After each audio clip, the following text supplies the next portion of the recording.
Good morning, dear student. Myself Pradeep Sharma. Dear student, today I will give you a brief revision of the agriculture.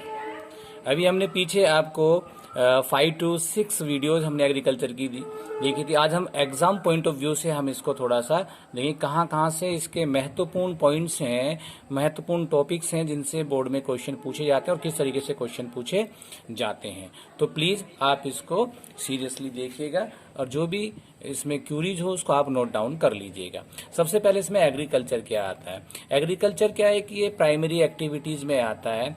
इसका मतलब जो produce most of the foods जो हम consume करते हैं, agriculture का काम है वो उसको प्रोड्यूस करता है। एग्रीकल्चर कैसे करता है कि जो भी नेचुरल रिसोर्सेज है उनको यूटिलाइज करने के बाद वो रॉ मटेरियल में कंज्यूम करता है।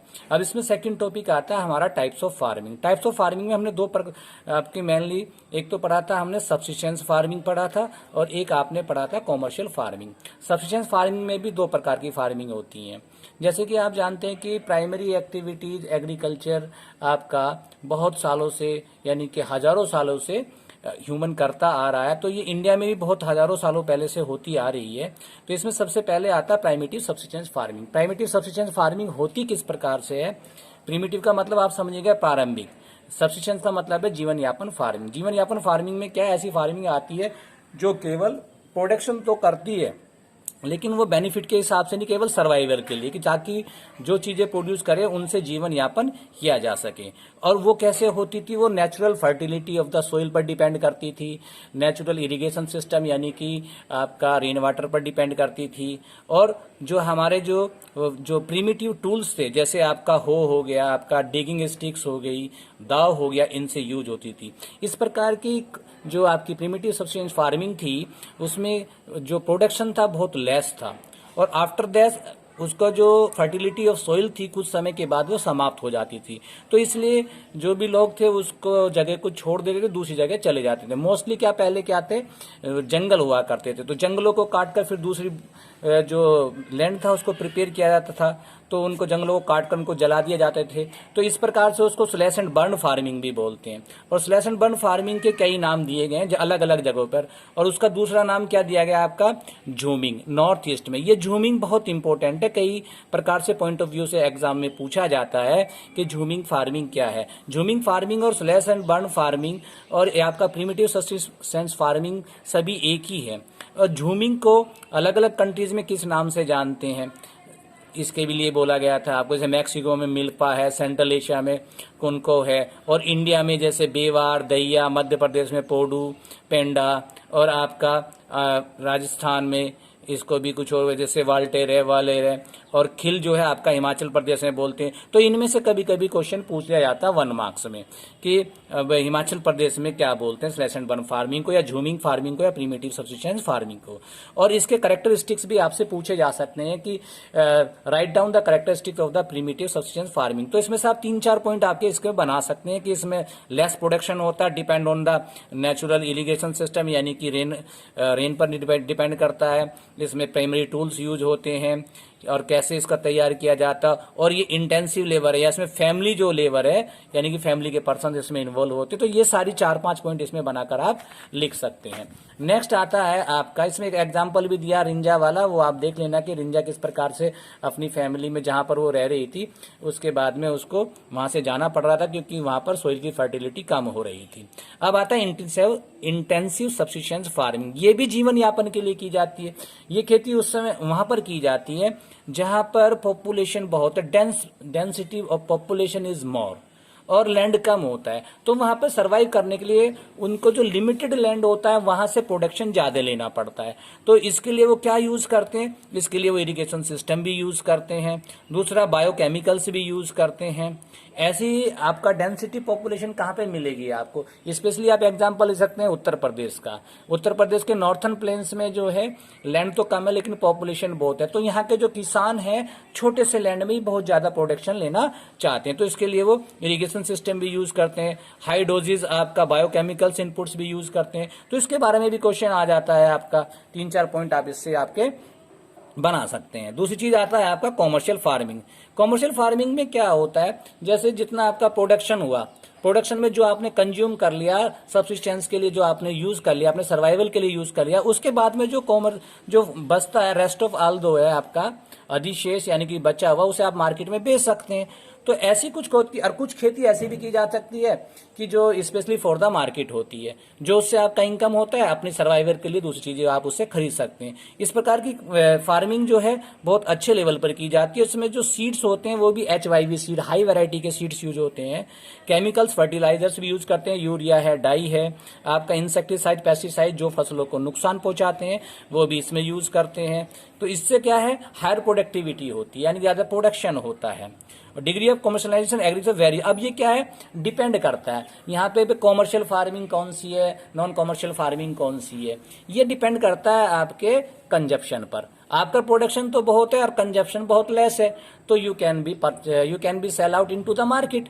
अगर आपका प्रोडक्शन भी बहुत है और आपका कंज्यूम भी बहुत है तो ये एक प्रकार से सब्सिस्टेंसी हो गया। इसमें एक राइस का एग्जांपल आप ले सकते हैं। पंजाब में राइस काफी होता है लेकिन वहां पर कंज्यूम इतना नहीं होता, तो मोस्टली क्या है वो मार्केट में चला जाता है और उससे वो बेनिफिट लेते हैं, तो that is count as a commercial farming. लेकिन अगर बिहार की बात करें तो बिहार में राइस पंजाब से भी ज्यादा होता है, लेकिन वहां पे मैक्सिमम कंजप्शन राइस की है, तो आप उसे वहां पर बोलेंगे। तो इसी प्रकार की इसमें कॉमर्शियल फार्मिंग में आपका प्लांटेशन फार्मिंग आता है। प्लांटेशन में हमने बताया था आपको, एक ही प्रकार की क्रॉप्स को बहुत बड़े लैंड एरिया में बोने को प्लांटेशन कहते हैं। इस प्रकार की जैसे रबर है, कॉफी है, टी है, ये हमने पढ़ा था इंपॉर्टेंट क्रॉप्स में, आपके पीछे बताया था आपको। तो ये सारी चीजें आपकी इसमें आती है। तो इसमें से भी क्वेश्चन बोलता है कि प्लांटेशन क्रॉप्स के बारे में आपसे क्वेश्चन पूछा जा सकता है। जैसे टी और कॉफी आपकी बीवरेज क्रॉप्स हैं, तो कभी कभी एक नंबर में क्वेश्चन बोर्ड में पूछ लिया जाता है कि बीवरेज क्रॉप्स कौन सी है, write down the 2 beverage crops, ठीक है, या जितनी भी आपकी क्रॉप्स हैं उनके बारे में आपको बताना है। तो ये आपका commercial farming for the specially market for the benefit. Is it clear? यहाँ पर आपका दिया गया है प्लांटेशन क्रॉप्स के लिए, इसमें आपका स्टेट भी दिया, कर्नाटका दिया गया, इसको आप देख सकते हैं। इसके बाद में आता है क्रॉपिंग पैटर्न। क्रॉपिंग पैटर्न हमारे पास में इंडिया में हमारे क्रॉपिंग पैटर्न है, 3 क्रॉपिंग पैटर्न होते हैं हमारे। 3 क्रॉपिंग पैटर्न में आप देख सकते हैं कि आपका क्या है, आपका रबी, खरीफ एंड जैद होता है। इसमें हमने बताया रबी स्पेशली जो विंटर सीजन की होती है, अक्टूबर टू दिसंबर, 3 मंथ्स में आपको, यानी कि जैसे जैसे किसान के खेत तैयार होते रहते हैं उस हिसाब से वो बोते रहते हैं, और लगभग ये 6 मंथ का क्रॉप्स होता है। इसी प्रकार से उसका हार्वेस्टिंग, जब आप इसको हार्वेस्टिंग करते हैं, जब उसका टेम्परेचर भी अलग होता है और उसका टाइमिंग भी, अक्टूबर है तो उसी हिसाब से आपका ये अप्रैल में होगा, और दिसंबर है तो आपका जून में होगा। इंपोर्टेंट क्रॉप्स इसमें आती हैं, वीट है, बैरली, पीस, ग्राम्स, ये सारी आपको इसमें दिया गया है। इसी प्रकार से इसको हम विंटर की तो बोलते हैं आपको। और इसमें जो स्टेट कौन कौन से हैं यहाँ पे बोला जाता है, ये तो मोस्टली आपको देख सकते हैं। कैसा टेम्परेचर चाहिए, इसमें कभी कभी टेम्परेचर, जब रबी क्रॉप्स के कैरेक्टरिस्टिक्स बोलेंगे तो इसका सबसे पहले क्या लिखना होता है आपको कि ये कब बोई जाती है, इसकी इंपोर्टेंट क्रॉप्स कौन सी है, ये कहाँ कहाँ बोई जाती है। तो 3, 4, 5 पॉइंट आप इसके ऐसे बना सकते हैं। इसी प्रकार से आप खरीफ की है, ये रेनी सीजन की है, मानसून पर डिपेंड करती है। और ऐसी कुछ फसलें भी इसमें दी गई हैं कि जो मानसून के समय में अगर कम बारिश भी हो रही है, जहां पर उनको इरिगेशन सिस्टम से आप उसे यूज कर सकते हैं। जैसे इसमें आपका एक कभी कभी पूछ लिया जाता है कि यहाँ पे जो है आप West Bengal, Assam, West Bengal, Orissa, 3 crops of paddy specially क्या राइस है, तो राइस की क्रॉप तीनों सीजन में बोई जाती है। स्पेशली उसकी 3 वैरायटी दी हुई है, अस, अमन और बोरो। तो इसमें 1 नंबर का आपका क्वेश्चन पूछ लिया जाता है। जैद की फसल है, शॉर्ट पीरियड की है वो, उसमें आपका वाटरमेलन, इसके एग्जाम्पल आपसे पूछ सकते हैं। अब आता है मेजर क्रॉप्स। मेजर क्रॉप्स में आपका इंडिया में क्या आता है, आपका जैसे आपका है राइस है, आपका राइस आता है। अब राइस के बारे में जैसे अभी लास्ट ईयर जो अभी क्वेश्चन पूछे गए थे कि राइस को कितना टेम्परेचर चाहिए, किस प्रकार का उसको क्लाइमेट चाहिए, तो जब मेजर क्रॉप्स में राइस के बारे में पूछा जाएगा तो इनमें से 1-1 मार्क्स के क्वेश्चन भी बन सकते हैं, लॉन्ग क्वेश्चन भी बन सकते हैं और 3 मार्क्स के क्वेश्चन भी बन सकते हैं। टेम्परेचर कहाँ पर ये पैदा होता है, इंडिया में इसका कौन सा है, कौन से नंबर पर आता है, तो इसके बारे में आप बात कर सकते हैं। कहाँ कहाँ पर ये पैदा किया जाता है और इसका रीजन कौन कौन सा, कहाँ पे सब्सिस्टेंस फार्मिंग है और कहाँ पर ये कॉमर्शियल फार्मिंग है, इसके बारे में आप पूछ सकते हैं। क्वेश्चन में आपका बता सकते हैं। ये आपका दिया गया है स्टेट को, अगर आप इसको लोकेट करेंगे कहाँ कहाँ पर है तो आराम से आप इसको मेजर एरिया कहाँ कहाँ पर ये होती है और माइनर एरिया भी आप देख सकते हैं। इसके लिए आपको स्टेट के नाम जरूर याद होने चाहिए। नेक्स्ट आता है आपका वीट। वीट की बात करते हैं। वीट जो हमारे यहाँ पे गेहूं की बात करते हैं, अभी इसमें पिछले अभी क्वेश्चन पूछा गया था कि उसके लिए कितने सेंटीमीटर बारिश चाहिए, तो इसमें 52 सेंटीमीटर चाहिए। सेम थिंग है आपको कि इसमें कैसा क्लाइमेट चाहिए, बारिश कितनी चाहिए, टेम्परेचर कितना चाहिए, कहाँ कहाँ पर ये होता है, ये चीजें आप इसके 4-5 पॉइंट इसमें आपके बना सकते हैं जो अभी हमने पीछे आपको एक्सप्लेन किए थे। मिलेट्स में 3 आपकी फसलें दी गई, जवार, बाजरा और रागी, और इसमें दिए हुए कंटेंट भी आप कर सकते हैं। जैसे रागी में दिया गया आयरन, कैल्शियम है, माइक्रोन्यूट्रिएंट्स है, रफेज का काम भी करता है। इसी प्रकार से मिलेट्स का भी दिया गया। और दूसरी चीज ये कहाँ कहाँ पर, जैसे महाराष्ट्र, कर्नाटका, आंध्र प्रदेश, मध्य प्रदेश यहाँ पर पैदा होता है, और किस प्रकार की इसको सोइल चीजें, सैंडी सोइल और सैलो सोइल और ब्लैक सोइल, तो ये सब चीजें आप इसमें नोट डाउन करेंगे। ये आपका एक रिवीजन है, आप इसको जरूर देखिएगा।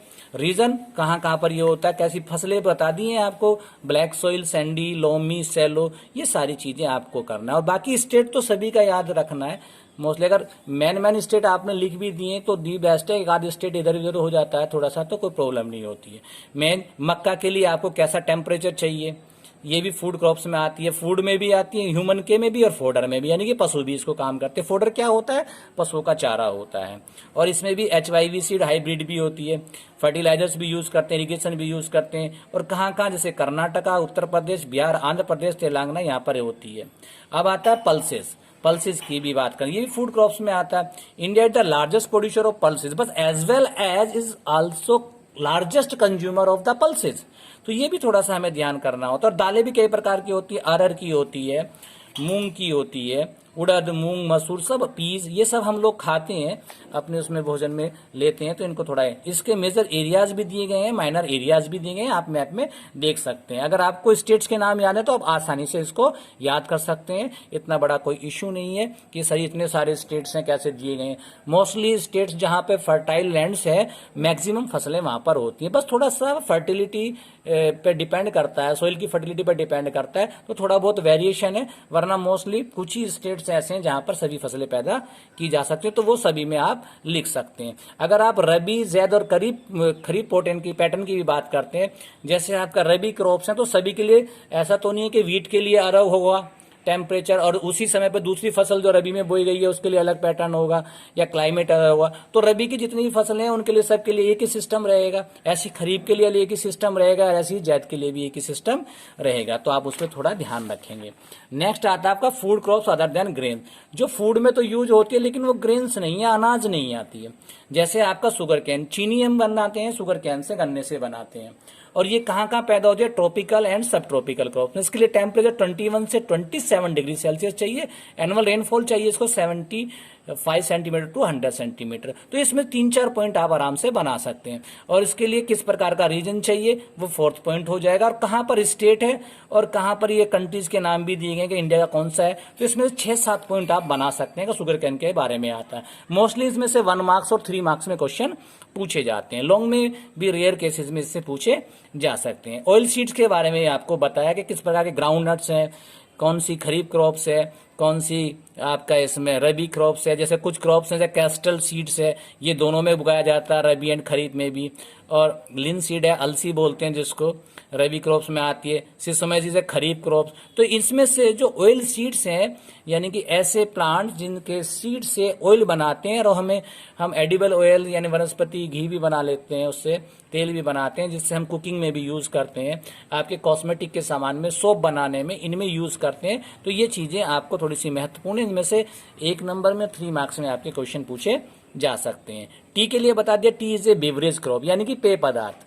टी और कॉफी पी जाती है, तो बेवरेज क्रॉप्स वो होती हैं जिनको पीने में यूज करते हैं मोस्टली। ये कहाँ कहाँ होती है, किस प्रकार का इसको क्लाइमेट चाहिए, कितना बारिश चाहिए, मैक्सिमम बारिश जगह होती है, और ऐसी जगह होती है जहाँ पे स्लोप्स होते हैं कि बारिश तो काफी चाहिए लेकिन वो पानी रुकना नहीं चाहिए, वरना वो खराब हो जाती है, यानी कि स्लोप्स टाइप पे होता है कि पानी रुकना नहीं चाहिए। इसी प्रकार से आपका कॉफी का भी होता है, और कॉफी कहाँ कहाँ पैदा होती है वो भी थोड़ा सा आपको याद करना है। इसमें आपका कॉफी भी दिया गया है। इंडिया में कौन सी नस्ल आती है, जो हमने आपका जो है यमन से मंगाई थी, इसका 1 नंबर में क्वेश्चन आता है। अरेबिका वैरायटी कभी कभी आ जाता है कि इंडिया में किस प्रकार की कॉफी आपकी पैदा की जाती है, तो इंडिया में अरेबिका टाइप की कॉफी पैदा की जाती है और ये पूरे वर्ल्ड में बहुत लाइक की जाती है। और इंडिया बहुत अच्छा, और सबसे पहले इंडिया बहुत अच्छा इसका प्रोडक्शन करता है और इसकी डिमांड पूरे वर्ल्ड में है। और इंडिया में सबसे पहले ये कॉफी कहाँ पर कल्टीवेट की गई थी, इसके बारे में बताया गया। बाबा बुदान हिल्स पे ये किया गया था। आज की डेट में ये आपका नीलगिरी इन कर्नाटका, केरला और तमिलनाडु में भी पैदा की जाती है। अब यहाँ पर आता है आपका हॉर्टिकल्चर। हॉर्टिकल्चर से मतलब है आपका fruit, grow the fruit and vegetable. Fruit and vegetable को उगाना ही हॉर्टिकल्चर क्रॉप्स में, हॉर्टिकल्चर में आता है। और हॉर्टिकल्चर क्रॉप्स कौन कौन सी होती हैं, जितनी भी आपकी वेजिटेबल्स हैं, फ्रूट्स हैं, वो सारी हॉर्टिकल्चर में आती है।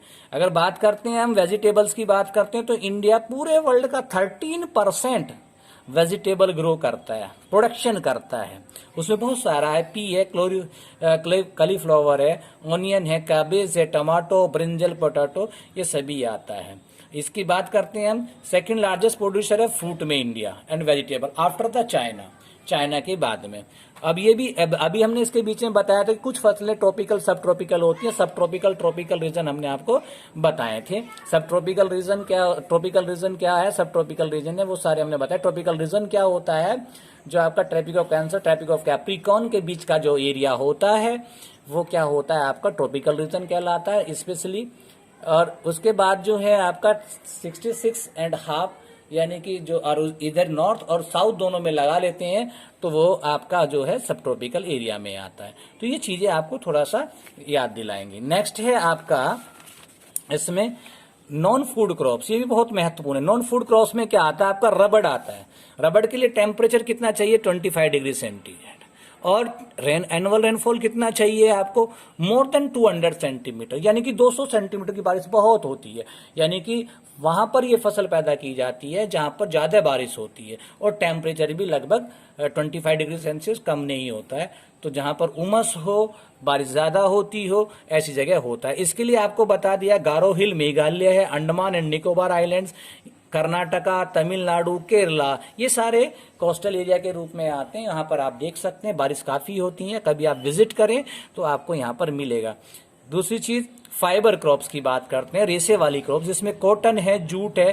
कॉटन और जूट बहुत महत्वपूर्ण है, इसमें से क्वेश्चन पूछे जा सकते हैं कि जूट जैसे कॉटन है, कॉटन को किस प्रकार की सोइल में होता है, पीछे पढ़ा था हमने। इससे ब्लैक कॉटन सोइल भी बोल सकते हैं इसको, ब्लैक सोइल में कॉटन बहुत होता है। जूट क्या गोल्डन फाइबर में आता है। हेम्प है, नेचुरल सिल्क है, जो सिल्क तो समझते हैं आप रेशम में। आर 4 मेजर फाइबर क्रॉप्स में आते हैं। First 3 dried from the crops grown in the soil. जो तीनों के तीनों हैं, कॉटन, जूट और हेम्प, ये तीनों तो क्या है, सोइल में पैदा की जाती हैं। लेकिन अगर इससे आगे आप देखते हैं, ये आपका नेचुरल सिल्क है, ये कहां पर पैदा किया जाता है, ये आपका सहतूत का पेड़ होता है, उस पर सिल्क वॉर्म होता है, उसके रेशे से बनाया जाता है। कोकून को हम फिर बॉईल करते हैं, फिर उससे हम नेचुरल सिल्क निकालते हैं। तो ये सोइल में पैदा नहीं किया जाता, but it is a fibre crops, it's a one type of the crops, ये प्रोडक्शन किया जाता है। पिछले तो अब इसमें देखिए, रेयरिंग सिल्क, यानी कि सिल्क वॉर्म को पालना, जो यानी कि सिल्क को जो पैदा करना है, वो एक प्रकार की खेती होती है, उसको सेरीकल्चर भी बोलते हैं हम। अब कॉटन आता है, believe in the original home of the cotton plant. अगर इंडिया को बोलते हैं कि जो ये original home of the cotton plant है India is one of the main raw material for the cotton textile industry. In 2014 India was the second largest producer after the China. अभी mostly क्या होता है, मैक्सिमम में production में China बहुत ज्यादा, आपको मालूम है चाइना वैसे प्रोडक्शन में बहुत ज्यादा है, वहां पर टेक्नोलॉजी हमसे भी ज्यादा, लेकिन फिर भी हम सेकंड नंबर पर है, सेकंड थिंग। और ये कहां पर पैदा होता है, black cotton soil in Deccan plateau, जहां पर ब्लैक सॉइल मिलती है, डेक्कन प्लेट्यू में आप देख सकते हैं। इसके लिए हाई टेम्परेचर चाहिए और 210 फ्रॉस्ट फ्री डेज भी चाहिए। ब्राइट सनशाइन चाहिए for the it's better growth. इसके खरीफ क्रॉप्स, ये खरीफ क्रॉप्स में है। तो जो भी क्रॉप्स आपको दी जाती हैं, तो ये देखना सबसे पहले वो कौन से पैटर्न में आती है, उसको किस प्रकार का क्लाइमेट चाहिए, टेम्परेचर कैसा चाहिए, मिट्टी कैसी चाहिए, रेनफॉल तो बता दिया आपको कितना चाहिए, सबका अलग अलग होता है। मोस्टली क्या कौन से स्टेट में होती है, तो ये आपको भी पैदा होना मतलब आपको ये नॉलेज में होना चाहिए। अब आता है जूट। जूट में कभी कभी एक मार्क्स का क्वेश्चन भी पूछा जाता है, जूट के बारे में पूरा भी पूछ सकते हैं कि name a golden fibre crops, या which crops is nominated as a golden fibre crops या गोल्डन क्रॉप्स, तो उसमें आप आंसर लिख देंगे जूट।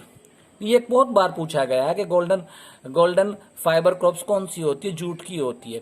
लेकिन हाँ, जूट से हम गोनी बैग भी बनाते हैं, मैट भी बनाते हैं, लेकिन आज की डेट में जूट जो है बड़ा, जूट उद्योग जो है, जूट जो इंडस्ट्रीज है वो बड़ा प्रॉब्लम में है, क्योंकि इसका एक टफ कंपटीशन है आजकल जो सिंथेटिक फाइबर से। सिंथेटिक फाइबर में क्या होता है, फिनिशिंग बहुत अच्छी होती है, बहुत स्ट्रांग होता है, लॉन्ग लाइफ चलता है, काफी लंबा चलता है, जबकि ये इतना नहीं चलता है। तो इसको हमें यूज, लेकिन ये for the benefit, it is a very beneficial for the human development, for the human environment as compare to the nylon etcetera जो भी सिंथेटिक फाइबर है, that is not good for the environment, वो हमारे environment के लिए ठीक नहीं है।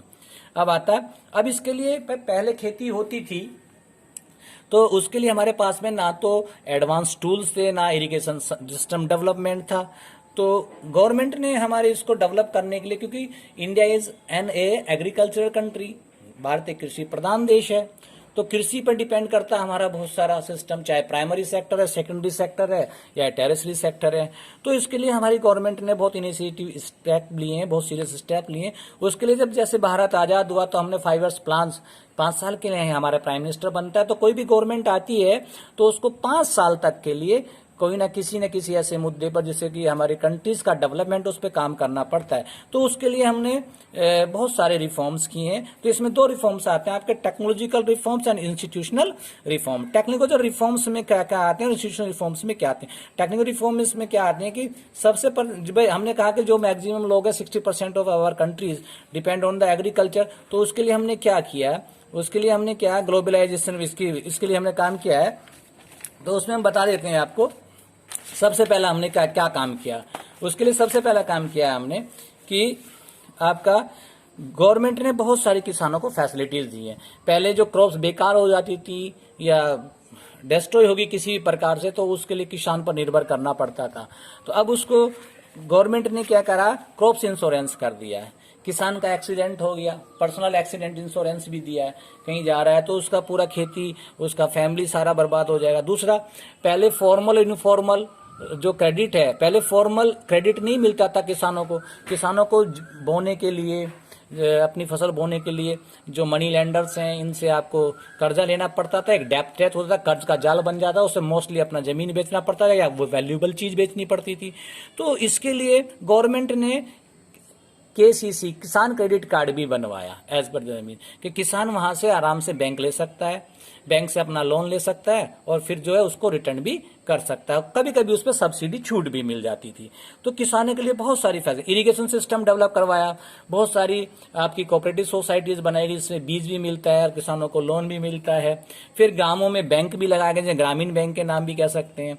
तो ये सारी चीजें किसानों के लिए अवेलेबल कराई गई। दूसरी चीज, HYV सीड्स के लिए जैसे जीन रेवोल्यूशन भी चलाया गया, बहुत सारे रेवोल्यूशन चलाए गए शुरू में, जैसे ग्रीन रेवोल्यूशन, अनाज के लिए अनाज पैदा करो, उसके लिए गवर्नमेंट ने बहुत सारी छूट भी दी है। फिर व्हाइट रेवोल्यूशन जो अभी तक भी चला आ रहा है। तो ये सारी चीजें गवर्नमेंट ने किसानों के लिए की थी। जेनेटिक्स से क्या होता है कि नई नई ब्रीड बनाई जाती है, इससे HYV सीड्स बन सकते थे। तो बहुत सारी फैसिलिटीज गवर्नमेंट ने यहाँ पर अवेलेबल कराई थी। तो इसको थोड़ा सा ध्यान करना है आपको बच्चों, कि इसमें से ये बहुत इंपॉर्टेंट क्वेश्चन है कि टेक्नोलॉजिकल और इंस्टीट्यूशनल रिफॉर्म्स, किस प्रकार के इंस्टीट्यूशन बनाए गए। आज की डेट में एग्रीकल्चर यूनिवर्सिटीज हैं, एग्रीकल्चर के स्कूल हैं, एग्रीकल्चर की लैब हैं, साइंटिस्ट नई नई वेराइटीज को जेनेटिक इंजीनियरिंग के थ्रू ढूंढते रहते हैं, किससे प्रोडक्शन ज्यादा होगा और किस में हमारा लेस प्रोडक्शन होगा, उसको कैसे इंप्रूव किया जाता है, उस पर काम कर रहे हैं। तो ये सारे इंस्टीट्यूशनल टेक्नोलॉजिकल इन्फॉर्म्स हैं। अब impact of the globalisation on agriculture पर ये जो ग्लोबलाइजेशन हुआ, ग्लोबलाइजेशन एक ऐसा वर्ड है कि जो आप पूरे अर्थ को, पूरे जो कंट्री है सबको एक जगह कनेक्ट कर देता है किसी न किसी वे में। ग्लोबलाइजेशन हुआ क्यों? क्योंकि ट्रांसपोर्टेशन और कम्युनिकेशन सिस्टम हमारा डेवलप हो गया, तो उससे हमारा ग्लोबलाइजेशन हो गया। नहीं तो पहले मैनचेस्टर और लिवरपूल ये सबसे ज्यादा फ्लोराइड थे। तो अब जो जब मेडिसिन पूरा टेक्नोलॉजी पूरे वर्ल्ड में डेवलप होने गई, तो एग्रीकल्चर में आप देख सकते हैं ट्रैक्टर है, हार्वेस्टिंग के बहुत सारे टूल्स हैं, इरिगेशन सिस्टम में डेवलप हो गया, ट्यूबवेल्स बन गई है, मोटर हैं और नई नई सीड्स आ गए हैं। तो इससे क्या है, जब प्रोडक्शन बढ़ा, कहीं पे कुछ प्रोडक्शन हो रहा, कहीं पे कुछ प्रोडक्शन बढ़ रहा है, ट्रांसपोर्टेशन सिस्टम हमारा बढ़िया हो गया, कम्युनिकेशन सिस्टम बढ़िया हो गया। तो इससे पूरे वर्ल्ड का जो सिनेरियो एक प्रतिदर्श है वो पूरा बदल गया है। तो आप इससे देख सकते हैं यहाँ पर थोड़ा सा इसको, और इसके लिए आप देख सकते हैं। अब इंडिया की बात करते हैं। इंडिया में सबसे पहले जब भारत आजाद हुआ था तो पहले जमींदारी सिस्टम हुआ करता था कि एक जमींदार के पास में 500 बीघे, 1000 बीघे, 10,000 बीघे, 5 गांव, 10 गांव ऐसे हुआ करते थे। तो भारत के पास में भी यही सिस्टम था, अंग्रेजों की हुकूमत थी, पहले आपका मुस्लिम काल था, तो ये सारा सिस्टम यही चलता था। तो गांधी जी ने इसके लिए थोड़ा सा अपनी पद यात्रा की। गांधी जी के एक जो आध्यात्मिक जो उत्तराधिकारी थे उनका नाम था विनोबा भावे। तो विनोबा भावे ने कहा कि भाई भला सबका होना चाहिए, अगर जमीन सबके पास है तो किसान, क्योंकि किसान ही तो रीढ़ है हमारे देश की। तो उन्होंने एक वो चलाया ब्लड लेस रेवोल्यूशन, जिसको बोला गया ब्लड लेस रेवोल्यूशन, जिसे हम बोलते हैं भूदान। भूदान में उन्होंने कहा गांव गांव वो घूमे और उन्होंने उन लोगों के लिए बोला कि जब वो घूमे तो उनसे बहुत सारे किसान खड़े, जो लोग थे इनके पास लैंड नहीं था, वो खड़े हो गए जी हमारे पास तो लैंड नहीं है, हम कैसे आत्मनिर्भर हो सकते हैं। इसी प्रकार से एक जब मीटिंग ले रहे थे वहां पे रामचंद्र रेड्डी खड़ा हुआ और उसने जो अपनी 80 जमींदार था, उसने अपनी 80 एकड़ जमीन जो लैंडलेस पीपुल थे उनको दे दी गई। तो इसी प्रकार से ये आंदोलन पूरे देश में चला। तो हमारे यहाँ पे जमींदारी सिस्टम खत्म कर दिया गया और जो लैंडलेस पीपुल थे उनको लैंड दे दिए गया। तो इसको ब्लड लेस के से क्रांति से भी जोड़ते हैं, ब्लड लेस रेवोल्यूशन से भी बोलते हैं। अब बात करते हैं कि इंडिया की जीडीपी में इसका कंट्रीब्यूशन कितना है। इंडिया के देखिए भाई मैक्सिमम लोग मोर देन 50% और 52 और नियर अबाउट 60% लोग एग्रीकल्चर में इन्वॉल्व है।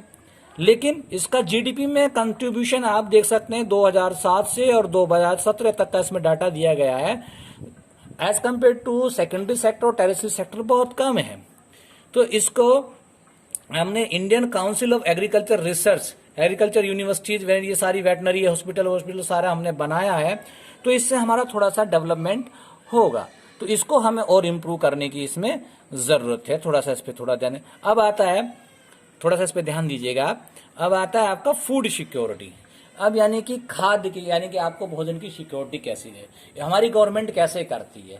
अभी जैसे एट प्रेजेंट में कोविड-19 आया, कोविड-19 में हमारी गवर्नमेंट ने free of cost ration distribution किया। किस सिस्टम से किया? PDS system, public distribution system.